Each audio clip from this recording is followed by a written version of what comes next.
বাংলার মুখ্যমন্ত্রী লন্ডনে গেছেন, কি উদ্দেশ্যে সেটা তিনিই জানেন। আমাদের অনেক প্রশ্ন আছে বাংলার মুখ্যমন্ত্রীর কাছে, কারণ সরকারি টাকা খরচ করে তিনি বিদেশে যাচ্ছেন সাঙ্গপাঙ্গ নিয়ে। কেন? উদ্দেশ্য কি? তাতে বিনিয়োগ কি? কে বিনিয়োগ করবে? কোথায় করবে? কেন করবে? হাজারো প্রশ্ন আছে আমাদের। বাংলার মুখ্যমন্ত্রীকে ফিরে এসে বিধানসভায় বা মানুষের কাছে যেন পাবলিক স্টেটমেন্ট দিতে হয়, তার জন্য আমরা বলবো।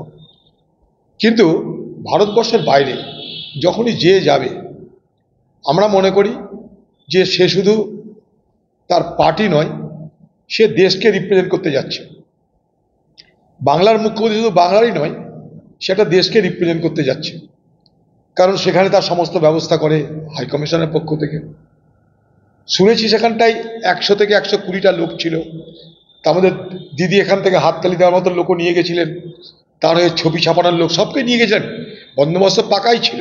কিন্তু তবুও বলবো যে বিদেশের মাটিতে যে প্রশ্নের উত্তর দিচ্ছে এবং যে প্রশ্ন করছে, উভয়ের কতগুলো শালীনতা মেনে চলা এই কারণে উচিত, না হলে বাংলা ক্রমশ লাফিং স্টক হয়ে যাচ্ছে, অর্থাৎ হাসির খোরাকে রূপান্তরিত হচ্ছে বিদেশের মাটিতে বাংলার ভাবমূর্তি। কোনো প্রশ্নের উত্তর দিতে অসুবিধা থাকলে বলে দেবেন যে প্রশ্নের উত্তর দেওয়ার জায়গাটা নয়, ভদ্রভাবে এড়িয়ে যান। কিন্তু সেটা নিয়ে ঝগড়া করা, আমি দুজনকেই বলছি, উত্তর যিনি দিচ্ছেন, প্রশ্ন যিনি করছেন, উভয়েই তারা এই বাংলার জন্যই বলছেন। তাই স্বাভাবিকভাবে শিষ্টাচারের সীমা অতিক্রম করে যেন আমরা কিছু না করি, তাহলে আখেরে এই বাংলার ভাবমূর্তি নষ্ট হয়। বাংলাটা শুধু তৃণমূলেরও না, বাংলা বিজেপিরও না, বাংলা সিপিএমেরও না, বাংলা আমাদের সকলের। এই বাংলায় আমরা যারা বাস করি সকলের বাংলা। তাই বাংলার ভাবমূর্তিকে মলিন করা হলে, কলঙ্কিত হলে আমাদের সকলের গায়ে লাগবে। ক্রমশ কিন্তু মালদা উত্তেজনা দিনের পর দিন বাড়ছে, এটা কিন্তু লক্ষ্য করছি আমরা। কারণ যে মালদায় না বর্ডারটা, ল্যান্ড বর্ডারটা বেশি বাংলাদেশের সঙ্গে, ফলে ক্রিমিনাল ইনফিল্ট্রেশন বা অন্য অবৈধ কারবার, ইললিগাল অ্যাক্টিভিটি ওই এলাকাটা খুব বেশি দেখছি। ফলে এই ধরনের ঘটনা বারবার হতে চলেছে।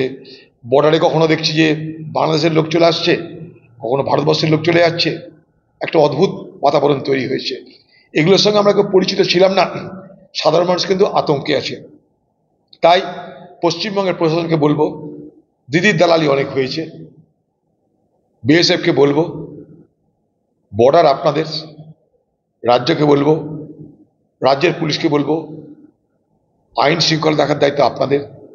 বিএসএফ এবং পুলিশের মধ্যে আরও বেশি সমঝোতা হোক, আরও বেশি কোঅর্ডিনেশন হোক, যৌথভাবে এই বর্ডার ম্যানেজমেন্টে কেন্দ্র রাজ্য উভয়ে তৎপর হোক, অংশীদারিত্ব করুক।